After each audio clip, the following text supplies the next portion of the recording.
So welcome to today's presentation of responding to a source of sought or request for information notices. Let's get started. So this is what we're going to talk about this afternoon. We're going to talk about purposes of notice, why are they used? We're going to talk about that source of sought notice. And it's funny, every time I see that acronym SSN, I think Social Security number. And it's like, oh no, wait, different story. So source of sought notice or request for information, which is an RFI. Agency mandates to conduct market research, FAR definitions requirement, the socioeconomic drivers behind doing the request for information. We're going to talk a bit about contract opportunities, and we're actually going to look at 3 different source sought notices and talk about the information that you need to understand what you're looking at, how to respond. So we're going to get a few that are current sources sought notices that we'll take a look at. And again, we're going to talk about why should you respond to these notices, what information to provide in response, and common errors and omissions, and then really what should the agency take away from your response. So those all kind of tie together. The why should you do it, how should you do it, and what information should you be given. So the purposes of notices are to help improve small business access to acquisition information. So that's really one bit of it. It does help enhance competition, and it helps the contracting staff get a complete market search requirements or to search market requirements. I said that utterly wrong. So we'll start over. Complete market research requirements. So for a contracting officer, when they get that procurement request, it's really up for the contracting office, that buyer, that specialist, or that contracting officer, to determine how are they going to issue the solicitation, what socioeconomic drivers they might use, looking, depending upon the dollar amount of that solicitation activity. But they need to know who's out there, what socioeconomic what industry falls under what socioeconomic categories, and how can they apply that to make their determination to then move forward with the solicitation activity. So part of that market research requirement for the contracting staff, it allows them to determine, well, what is industry doing? Because agencies want to discover those industry trends and innovations. What is this? What if this is a newer item that the contracting officer isn't as familiar with out there? If it's, again, if we think like the green energy, things along that line, there might not be as much current information or experience for those contracting officers. So they're going to reach out and find out what are those industry trends and innovations. They need current, updated, or new product options. They need those process improvements. And they also need to determine how is the activity handled in a commercial setting. For the contractor data part of the market research, they need to know the interest level, the capacity, the capability, experience, and availability of industry, who's interested, who's available to work on this. And they need that business socioeconomic and sized information so they can then designate which small business goal are they going to work towards meeting through this purchase request and through this solicitation activity. And then they also need to know, does the contractor have potential solutions to meet agency needs? And so if you think about it from that last bullet, if they're looking at, okay, it's under that simplified acquisition threshold limit of that $250,000, so there's an assumption it shall be set aside for small business. Well, what if there is a complex technical component about this particular activity? Is it something that small business can have? Well, what if it's over the dollar threshold, but still small enough that it is deemed doable by small business? Are there small businesses that are able to do that? Or should this be something that goes out to a full and open competition where, again, it's not restricted to small businesses? So part of that contractor data is to determine, in a nutshell, who's out there, who's available, who has the capacity, and then the socioeconomic information to help the contracting officer determine the methodology that they are going to use for that solicitation activity. So let's talk about the two different notices. The Social Security number, I will never ever remember that correctly, the sources sought notice versus the request for information. And in essence, they are still contracting officer or even program staff, not necessarily contracting officers, but again, in agencies, the program manager, for example, that's looking at, we want to go possibly a different direction, but we need more information. So it's not always contracting officers that are pushing out those requests for information. But a sources sought notice helps identify potentially capable small businesses that could perform the requirements of a planned activity. Now, the request for information gathers information about whether or not there is a solution to a problem and provides an opportunity for industry to enter into the discussion of commercial practices. So the big difference between these two and how they're used is whether we're doing the sources sought note from a strategic market versus the request for information from a tactical market research standpoint. So let's talk a little bit more about that. So we said the market research it's conducted. Let me change so I have a better spotlight. Market research is conducted to determine the availability of commercial products and services to identify and evaluate market practices. It's a continuous process of finding viable sources of goods and services to meet government requirements. Market research is mandated for all acquisition programs. So a good example of that market research is mandated. We have back to that example of a technically complex over that simplified threshold. Maybe it's a 1.2 million, and it could be a small business, but with that complexity is their small business capability. So this is when the agency, well, let's go back and even shorten that example. Let's say it's under that size threshold, that 250,000 threshold, where it should be set aside for small business, but there's an uncertainty because of the technical complexity or some of the factors whether small business is able to do it, or it has that potential on that cusp of dollar size. Is this a viable project for small business?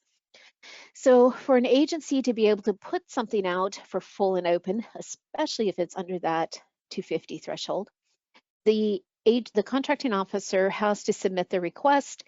There's a form they complete. It goes to SBA, to that procurement center representative, that PCR, and it says, hey, we don't think there's small business available. We want to put this out for full and open competition. So the first thing the PCR is going to say was, where's your market research? And did you do sufficient market research? How are you substantiating that claim? So all acquisition programs has to have a minimum effort of market research, which is still fairly significant. Okay, so subpart 15.2, and you can kind of see here in the little box that falls under that contracting by negotiation, says under part B, the purpose of exchanging information is to provide the understanding of government requirements and industry capabilities. Now, this is kind of talking about, that exchange of information through a solicitation process, but still pre-bid. Thereby allowing potential offers to judge whether or how they can satisfy the government's requirement and enhancing the government's ability to obtain quality service supplies construction at reasonable prices, increasing efficiency in proposal preparation, evaluation, negotiation, contract award.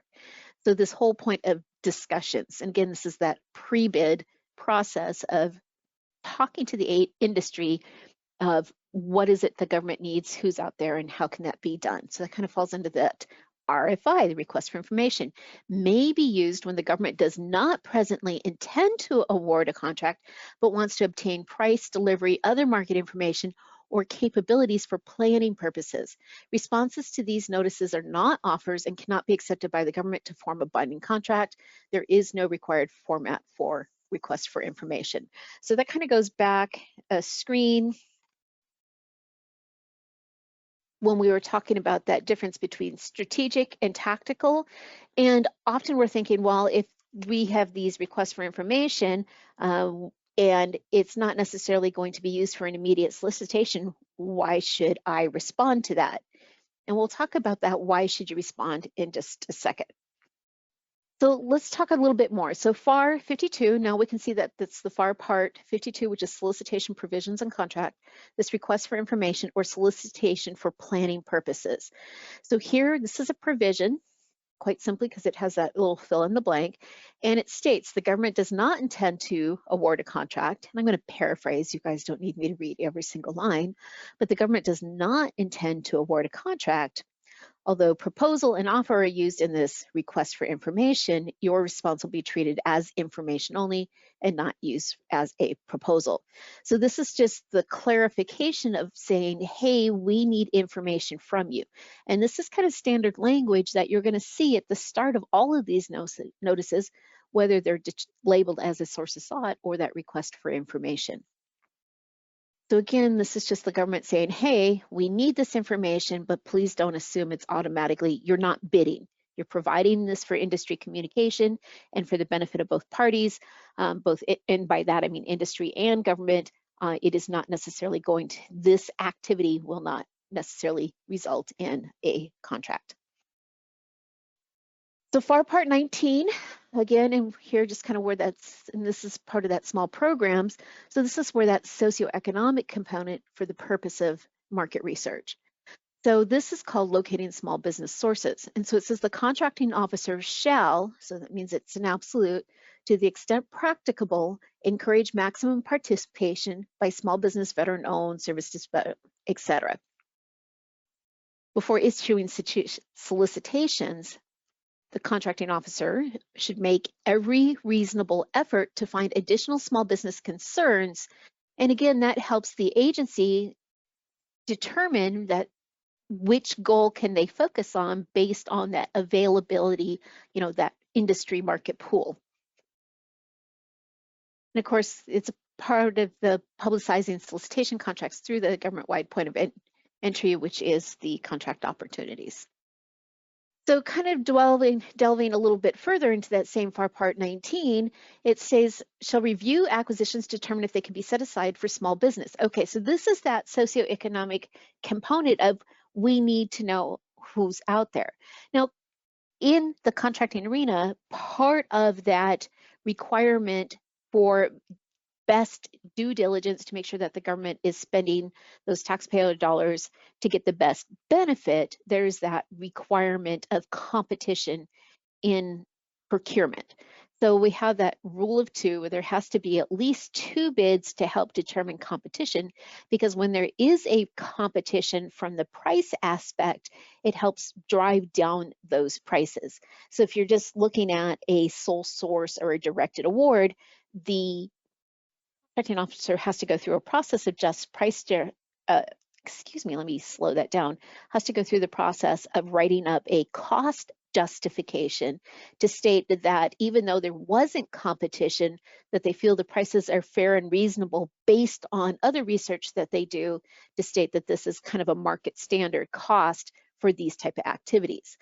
So when we're looking at that part of that source of sought requirement, because again, we want to encourage competition so that now we can decide, well, which pool? So when we're looking at impacting the small business and supporting small businesses, we break that down by socioeconomic. So as we can see here in the big exclamation point, sources sought notice is a procurement tool that is used to request vendors to identify themselves if interested in providing a product or service. So not just for purposes of that socioeconomic information, but this is the one time the agency is going to open the doors and say, hey, tell us about your company. So sources sought have valuable marketing intention even outside of that potential solicitation activity. So we want to, when agencies say, hey, tell us about your company, you absolutely want to take advantage to be able to provide the information about your company, not in tailor it to, and we'll kind of talk about this again as we get into the how to respond, but of course you're not going to just give them general information.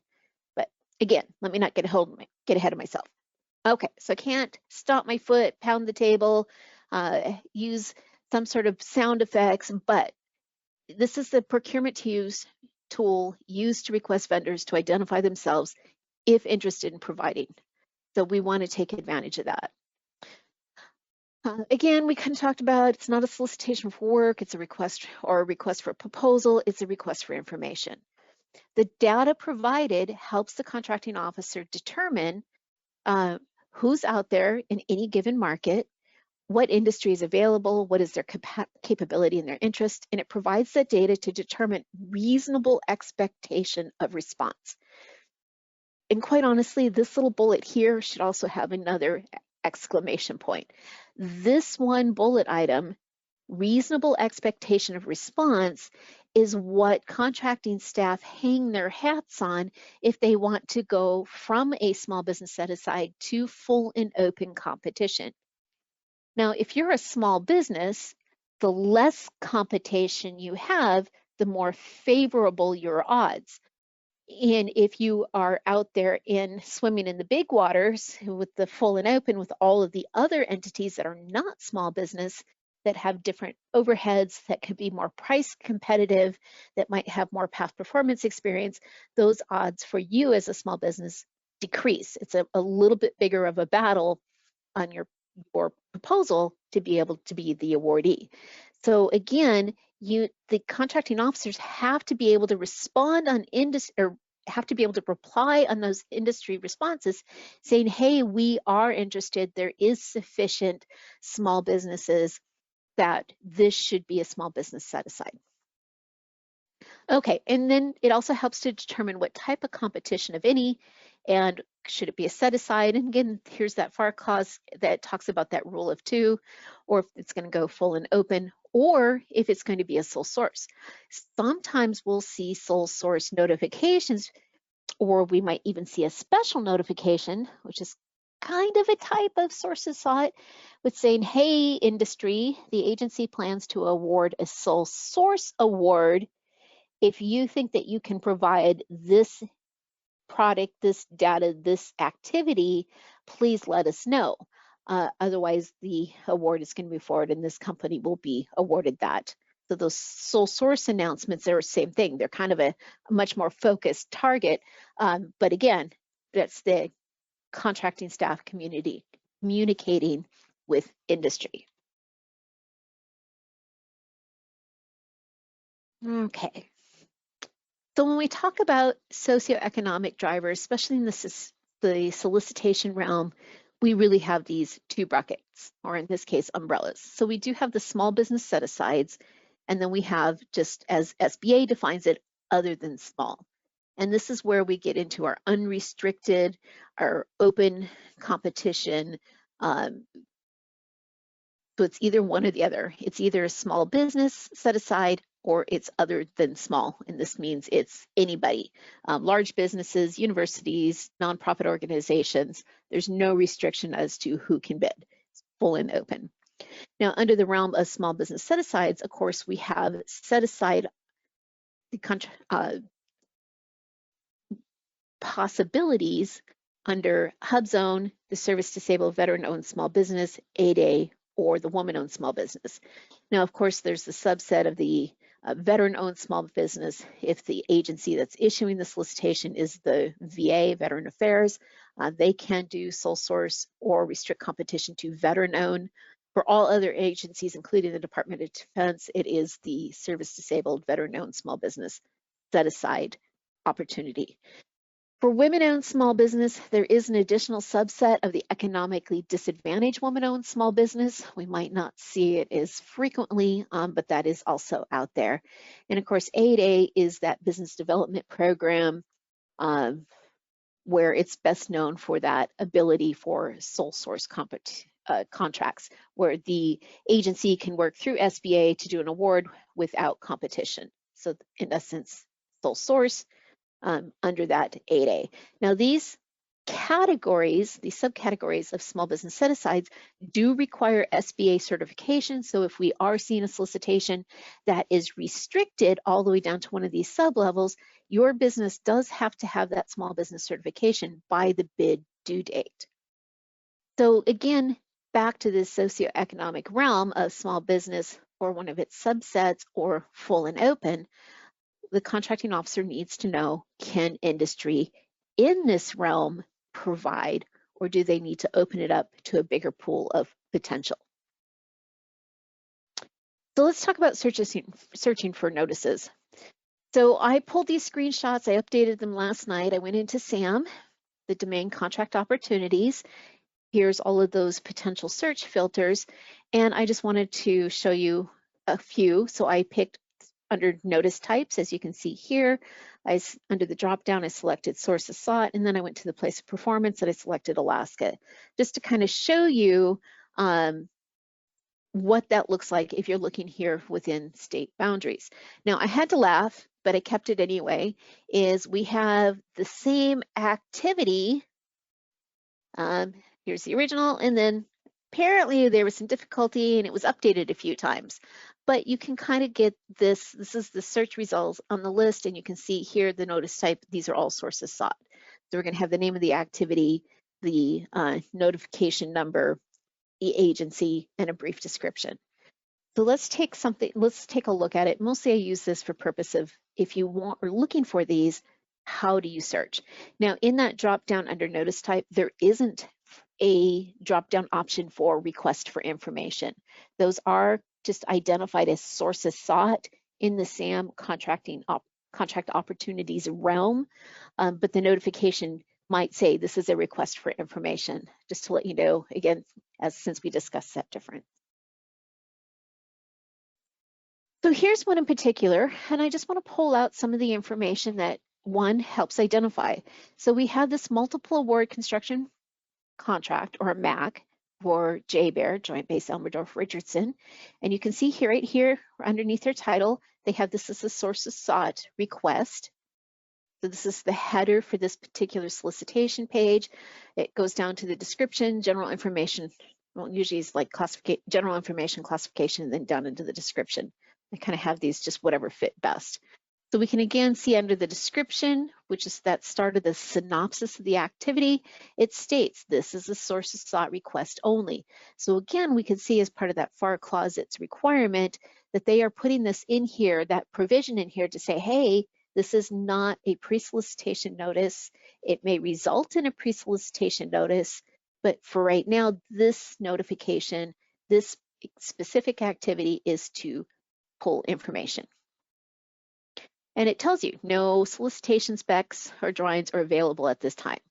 And it starts saying, what are we looking for? Seeking information from any firms that have an interest in submitting an offer as a prime contractor. Now, this was a fairly long description, and then it kind of drops down here. But before we talk about that, again, general information, you can see that type, but since we've pre-filtered, that kind of makes sense. It has an original date, original published date, and an original response date. And of course, the codes used to determine the industry type. But let's talk about this from a sources sought perspective. So we had the top of our description where it started to say, hey, this is what we're doing. And the last paragraph of this description was, we request that all interested and qualified firms respond to the sources sought request with a capability statement that may include the following information. So these aren't necessarily one-way push for information. Sure, the agency is posting it out there to begin that conversation with industry, but it is meant to be a conversation. They need that return communication to be able to call it a conversation. And so they're saying, this is the information that we need. Company information, your bonding capacity, NAICS codes, a capability, experience, and then they kind of break it down. What do we mean by experience? What type of data are we looking for when we say experience? And then any concerns that you might have regarding major anticipated risk areas for this type of contract and potential avenues for mitigation. So give us food to think about. So again, they're asking, are you interested? If you are, please provide this information so we can gather the data that we need for our decision making, and give us a heads up of things that we should be thinking about before we move forward into a solicitation phase. Good information. Now, in a sources sought notice, again, you have the published date and you do have a response date. Unlike an actual solicitation bid due date, you can still send information in response to a sources sought after this date has come and gone. So if you found out about it, today is February 22nd, and you missed that opportunity, don't hesitate. Still pull together, do a good job, get that information, because they can still gather information. Does it lessen your odds that maybe it'll actually be considered? Could be that the contracting officer isn't looking at any additional, they feel that they got enough response. But quite honestly, yes, submit that information, get that info to them, because you never know. They might have been thinking about doing it a specific set aside, say a HUB zone set aside, because that is a goal area that the agency is struggling to meet, but they only had response from one other HUB zone. So if we think about that rule of two, where they have to have at least two sources for competition, they might not do that HUB zone set aside because they only had one response that was a HUB zone certified firm. Okay, so yeah, part of that in that socioeconomic. So do respond even if it's late. If you're a couple months late, you might have missed the window. Try to do better but you can still respond. Because again, keep in mind and think about this. This is the only time agency is going to say, please tell us about you. Now, this particular sources sought notice did have a document that you can download. Sometimes sources sought might have a draft, a performance work statement or a scope of work, or might have additional information maybe from the last go around of this, that they're using that to help you determine, is this something that I would be potentially interested in? The caveat I want to add is, one, the document, if it has any work-related scope, it's most likely going to have that watermark of draft across the document. But should this activity that you're responding to, because if this is right up your alley, absolutely you want to see that solicitation come out so that you have that opportunity to bid and that potential for the award. But don't make the assumption that any pre-documentation that they give you in a sources sought is the same documentation when the solicitation does come out. So just keep that in mind. Sure, use this document and whatever scope information that it provides, but use it for the purpose of this response. Don't keep the document thinking this is the same thing if the solicitation is actually posted, thinking, oh yeah, I already have it because I had that draft document. Okay, so another example, again, sources sought, retreat support for service for JBear. Kind of again, see contract opportunity type. It's telling us it's got our published date, our response date, classifications. You can see industry, travel, lodging, recruitment, etc., hotel. And then we have a statement of work dated January 7th. Now, again, I'm assuming that there's some sort of draft language to let you know that this isn't a final scope of work, but they're giving you an idea of what they're looking for.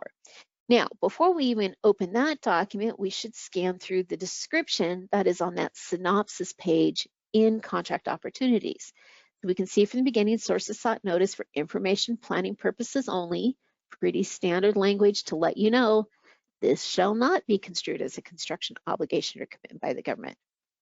But here's the description of what they are asking, can industry provide? So provide lodging, conference space, document, developmental activities, food, etc., size, what we're looking for.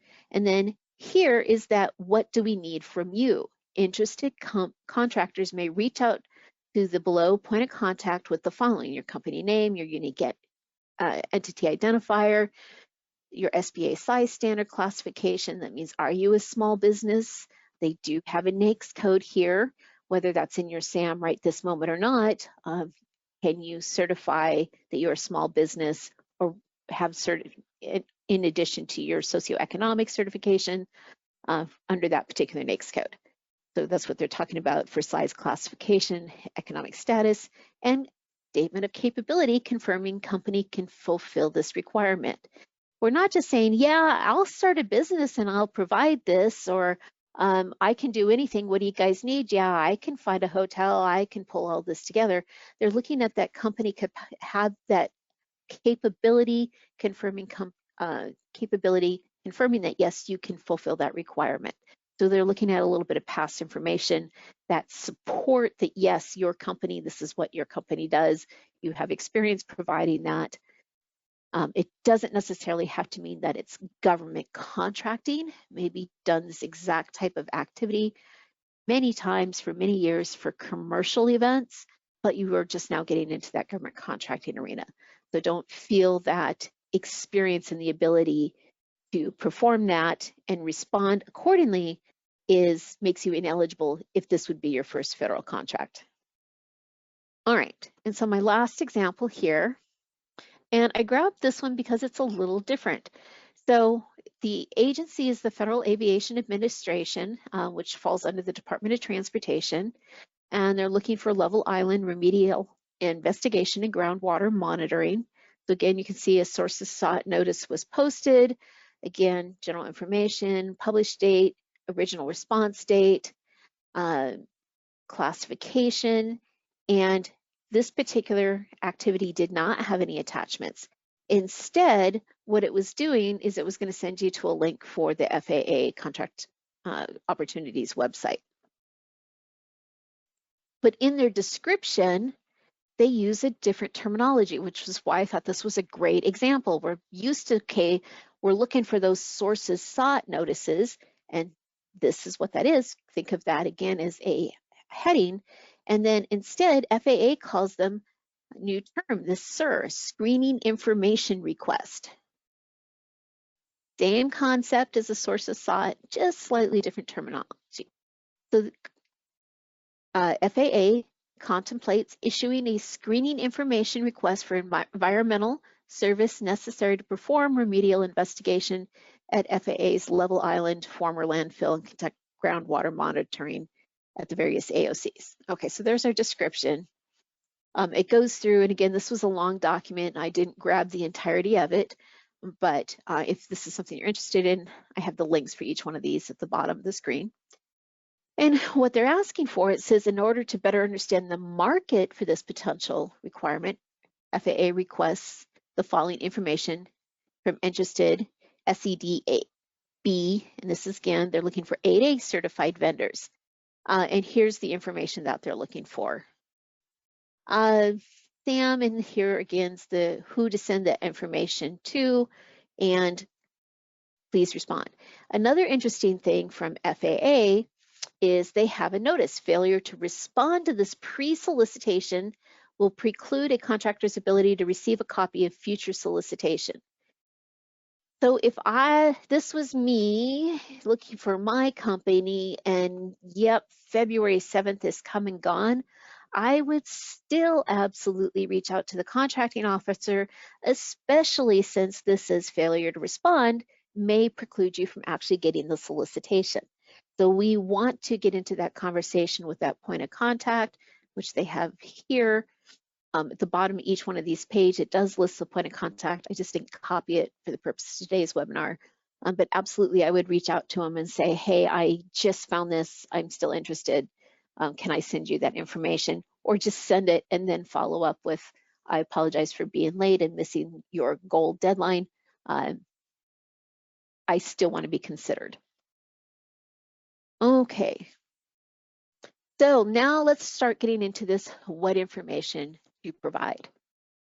So what is requested in the sources sought or the request for information, or as we saw with FAA, the SIR, which was that, again, screening information request. What do we need to provide? Well, one, please note, every notice is different. And I hope you caught that what their agency is asking you to return was pretty specific, dependent upon the activity and the agency and what they were looking for. So this one was asking for a lot more specific information for experience. So pay attention to that. But at a minimum, for basic information, this should be your start point. Your company contact information, that individual point of contact. If the agency wants to follow up with you, who should they reach out to? Your identify entity identifier numbers, your UEI and CAGE code, that socioeconomic and size data, your relevant and current past performance, agency-specific capability statement, and I'm going to talk about those in just a second. And, stay away from or stay within the response guidelines for information submittals and size proposal. Now, I know I told you, complete with, hey, pay attention to this, that this is the one time you can respond. The agency is asking you, tell me about your company, but don't overwhelm them. Don't avalanche them with a bunch of information that they don't need related to this activity, because honestly, it's going to kind of color their opinion. Sure, we want to let them know, hey, we do all of this stuff, but that's not their focus of that notification. That notification, as you can see, it has a title, it has a subject activity, and they're looking for targeted information related to that subject.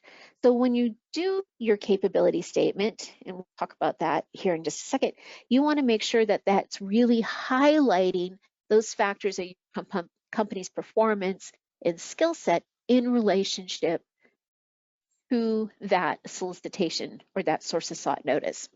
Now, when I say targeted information, now this becomes the responses to specific questions, because some might ask for specific narratives that demonstrate, and this just means write up and talk to us, that demonstrate your capability, capacity, and availability to perform and provide, that management and technical ability, qualification, and direct experience of key staff or team partners. So maybe your process of developing a joint venture or that particular activity would be kind of the final thing that you're waiting for, and you might decide to get that joint venture in place quicker than originally planned. So again, experience of key staff, teaming partners, etc. Knowledge of agency needs and concerns. Well, if you do have past performance, maybe not doing this type of work, but for that particular agency, like you've done other JBEAR or other FAA contracts, letting them know that you are familiar with that agency and those agencies' peculiarities. There's a good fun word to pick up right after lunch to try to enunciate, but the differences and the differentiator for the agency from agency to agency, that knowledge of agency and concerns. And sometimes it's just using the terminology that the agency uses when they're talking about meeting their own goals. Okay, you want evidence of capability. Reviewers will disregard claims of, we know how. Yeah, we've done this before. We focus on excellence. Quality assurance is what we do. Those are great. They're great sound bites. They're great things to have on a website. But when we're talking about having especially in a capability statement, in responding to that, we need to stay on point. Be specific when you are talking about your knowledge, your experience related to that activity. Keep it targeted to that activity and avoid those extra fluff terms that really, after a while, when you've read them, a dozen times from a dozen different companies, they stop having value. Give them substantial, something that they can put their hands on for direct experience. The potential to acquire capability by the time of the contract award. So maybe you've tried, it's slightly new, or you've done it in the commercial realm, whatever that activity is, and you're just now moving into the contracting. And then you could tell them you have a pending award to do this same activity for another agency, so that that potential to acquire capability. So here, the bottom line in making capability assessments is a determination by the government's technical reviewer that a small business is either capable or not capable of performing the requirements. Because it's not just is there significant numbers for competition, but is it significant viable competition as well?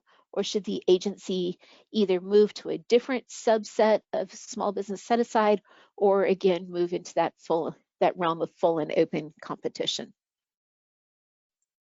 Okay, so let's talk capability statements for a moment. Just real quick, in a nutshell, I recommend that every company have a general capability statement that kind of talks about here's the things that we do, here's our breadth and range of our complete offerings. Doesn't go into any great details. It's really introductory to your company, and it has that contact information, and you kind of have language, those to-do items that, what do they call, call to attention, call the demand, but read more about us on our website. For further or for specific information, go to our website or call, to have that language. This is just a baseline capability statement. And then you should have a capability statement that highlights your specialty areas. So when I say targeted, and if we are responding to a source of sought, for here where they're looking for a very specific, let's use this one, where they're looking for very specific experience, you're not going to want to use a generic baseline capability statement that says, yeah, we do 20 things and we're all over the place. You really want to have where you're showcasing that industry type. All capability statements, one, they should be titled that they're a capability statement. It's really handy for the agency to know what they're looking at. It kind of presets our expectations of what the documentation is that we're looking at. But it should have your company name, your company logo. Again, having those visual images kind of helps tie a memory factor, that logo to the name, with that company recognition from just that visual scan. Contact information, entity identification numbers, those are critical for the agency to start researching your SAM or the dynamic small business search. Your small business certifications, if applicable, NAICS code, because again, that gives us those industry, your core competency, past performance, any sort of selling points or differentiator.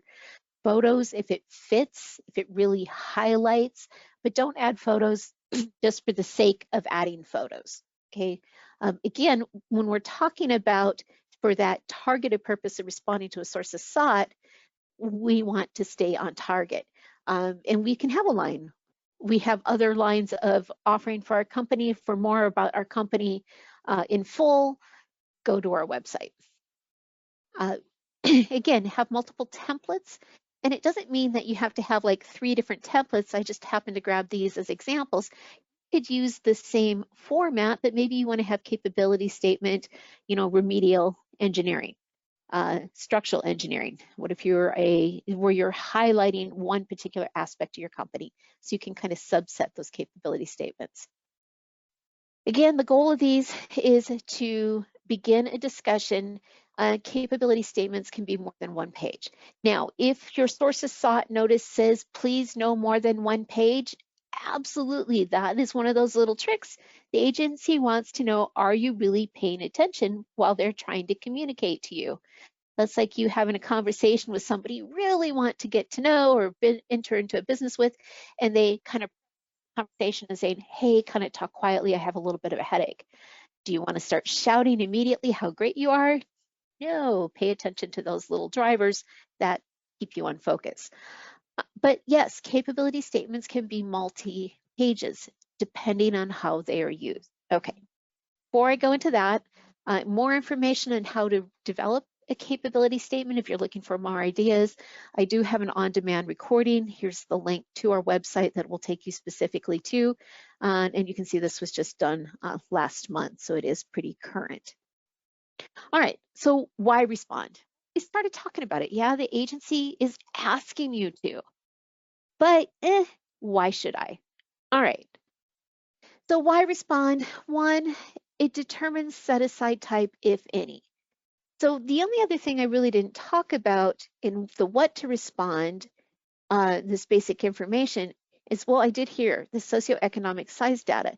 If the solicitation, the pre-solicitation notice doesn't allude to something like the agency anticipates issuing a solicitation forthcoming as a woman-owned set-aside, for example. Ask, well, what if you're not a woman-owned set-aside and you still want to do this work? Not only give your socioeconomic information, but request the agency to use the set-aside, of course, that best benefits you. So when we talk about this why respond, it helps determine set-aside. And if you don't ask, maybe the agency is like, 51, half a dozen other, I don't know. 6 of one, half a dozen of the other. Maybe the fact that somebody's asked, can you think about, might make a difference. All right, request to learn more about your company's free marketing. We've talked about that quite a bit. May result in a sole source or restricted bid opportunity. What if it's under that, the source of thought notice went out, they've got 2 to 3, even up to 5 companies that responded. They're all hub zone. I'm just going to use that for an example.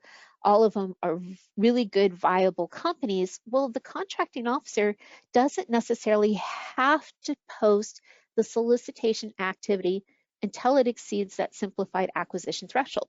So they might say, hey, I have these, 4 companies that replied to me. I'm just going to go ahead and move forward with my solicitation and invite them to bid on the solicitation, and I'm not going to post it.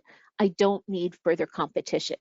So if you don't respond to a sole source thinking, oh, I'll just wait for this pre-solicitation or the solicitation to come out, you may miss out on an opportunity. You honestly never know what's going on behind the scene. You're missing a potential to educate and update the agency to new processes or products. Sometimes agencies pull out, oh, hey, we need more of this. Here's the scope from the last time we did that. We'll just recycle it. And maybe that process is no longer relevant or is expensive compared to new industry trends. Do you want to be able to impact that solicitation when it comes out? That's going to best fit you and your ability to respond, because you want to let them know there's new potential processes or products or whatever it is that you want to let them know. Because again, the contracting officers aren't necessarily industry experts on that activity. They're reliant upon businesses. You want to start agency-focused marketing campaigns. This is a great way to start to get the agency to know more about your company. The excuses for not responding, well, the agency never responds back.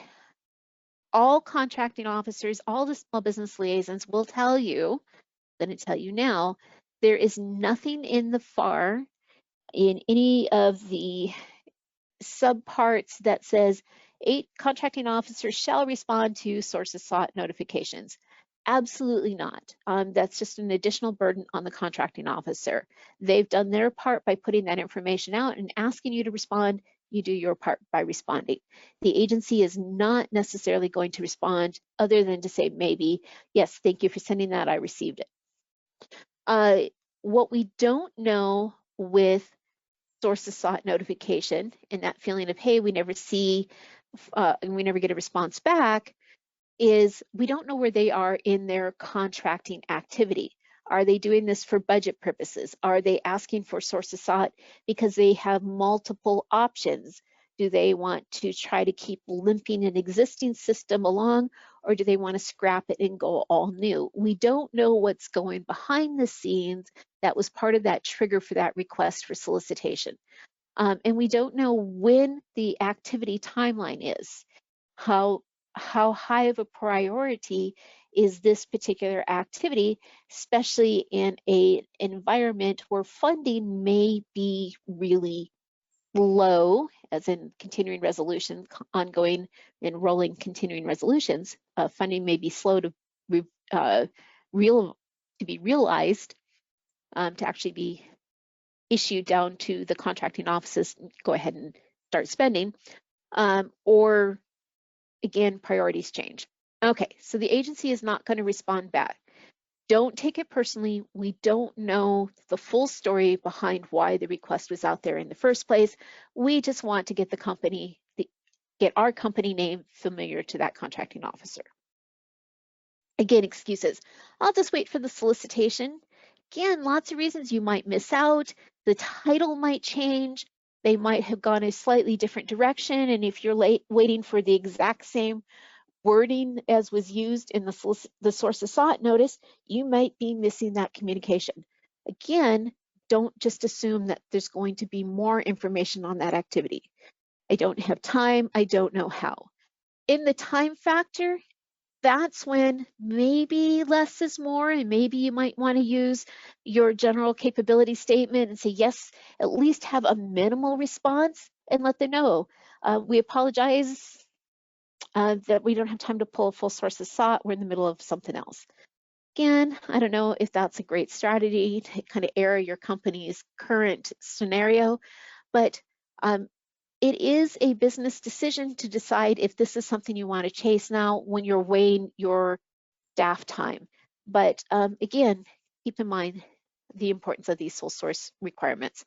If you don't know how, this is where you can work with the Alaska Apex, or if you're joining us from another location, that whatever Apex is in your own backyard, and see if you can set up an appointment and get them to work with you on developing the best response to a sources sought. And this whole, it doesn't make a difference, it absolutely does, because it is mandated by the FAR that every solicitation activity does do market research.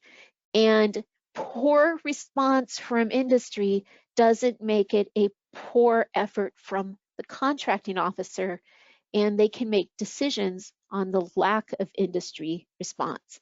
As we say here, not responding is also response. It's saying, hey, we aren't interested. So if they put it out, they had it, a lot of companies that were full in, large businesses that were saying, absolutely, we're interested, even if it is a smaller activity. And small businesses didn't respond. Small business might lose out of that opportunity to have that as a small business set aside. So truly, no excuses. Again, if it's a genuine business decision of there's just not enough time in a day and we have current priorities, fine, well, maybe hang on to that and then respond to it down the road when you do have time to take advantage of it as a marketing opportunity. All right, errors and omissions. So if the contracting officer took the time to request of what they are asking you to respond with the information that they need, please try to follow it. So errors and omissions, or mistakes that when you do respond, maybe you forgot to, well, one, you just didn't respond to the sources sought. Yep, that's can be an error right from the get-go. It's kind of like the lottery. You can't win the lottery if you don't play the lottery. So number two, you just sent a generic response when specific requirements were listed. There are sources soughts where they're like, just send us your capability statement, and they're not asking for specific past performance. They're not asking for additional information. And in that time, great, a generic sources sought company intro might be fine for that activity. What did they ask in that notice? You didn't respond exactly as requested. Now, I know part of that request is respond within the due date, so you do want to try to do your best effort to respond within the timeline, but really I'm talking about more you didn't provide the information that the contracting staff had listed in that sources sought to help them with their decision process.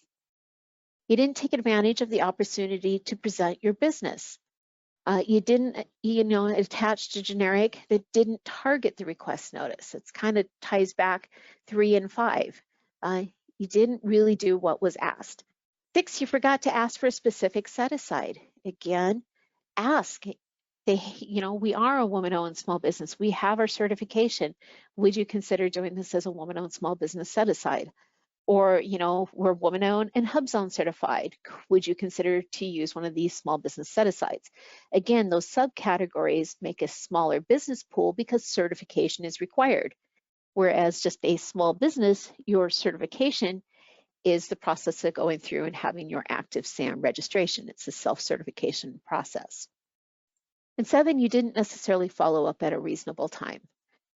So sure, the contracting officers have no obligation to reach out to you regarding the information sent to a specific source sought, but it doesn't mean that maybe 2 weeks or a month down the road, you can say, hey, we've been keeping an eye out, activity that might have resulted from that source sought. Do you have an idea of a timeline? Will this be a solicitation that might be put on the street within this contract year? Nice, open. We want to continue the conversation about that potential. Okay, so if you want more training on the sources sought, or even doing market research where sources sought are caught, I just want to do a quick introduction to govology.com. Our program, Alaska Apex, we do have a subscription with Govology, and part of that subscription is it comes with a discount code that we can offer to our active clients. And congrats anyone that's joined me today. You are officially an active client. But you can just reach out and ask us for that discount code, and that removes the cost, the full cost for any of these opportunity. There's this one that is done by Joshua Frank, and he renews these every couple of years. And he really talks about the strategic response to, that competitively respond to a source of thought and influence the acquisition. And he has some great tips and tricks to even take that a little bit further than I might have talked about today. So if this is something that interests you, again, just reach out to us and ask for that discount code, and you can apply it when checking out. You register directly with Govology, enter the code when you are checking out. So again, for those of you that might not be as familiar about our program, the Alaska Apex, we're one of 96 across the nation, US, Puerto Rico, and Guam. We are a federally funded program with a cooperative agreement with the state and with the Department of Defense Office of Small Business Programs. And just as a reminder, we offer that free assistance with all aspects of government contracting from cradle to grave or start to finish. And if you need assistance with any of these activities, simply reach out and let us know. And also, it's just another quick reminder, if you're thinking about diversifying or looking at a place of performance that's in a new geographic region, feel free to reach out to those other Apex locations and see what offerings they have. While we all kind of focus on federal contracting, each one of us is kind of an expert in our own backyard when it comes to that state and local activity. And each one of our different Apex locations have different trainings depending on the contracting officers and those availability in that agency where we can reach out to for events. So it's worth checking out their websites as well. And last but not least, have questions about responding to sources sought, would like to make an appointment, take advantage of those free one-on-one, please let us know. Here's our contact information. You did register for the webinar today, but if you haven't signed up as a full client, you can do so. Just contact us, let us know what you need, and we'll go from there. All right, I'm down to just a couple of minutes. Any questions on any of the information that we went over today? All right. Well, if you're like me and there's a lot of information kicking around in that gray matter of yours, I have to do this every time when gathering new information. It has to kind of meld and absorb. And then, of course, I come up with my questions about midnight. That's just how I work. So if you do have any questions after the webinar is closed, feel free to reach out to us. You're always welcome to reply to your webinar invitation since that has my email link on that. And just let me know what information are you looking for and how can we help you next. Well, with that, it is now, we're at our timeline. Actually, I think I had this from 1:30 to 3, but if we don't have any other questions, we can go ahead and call this a wrap.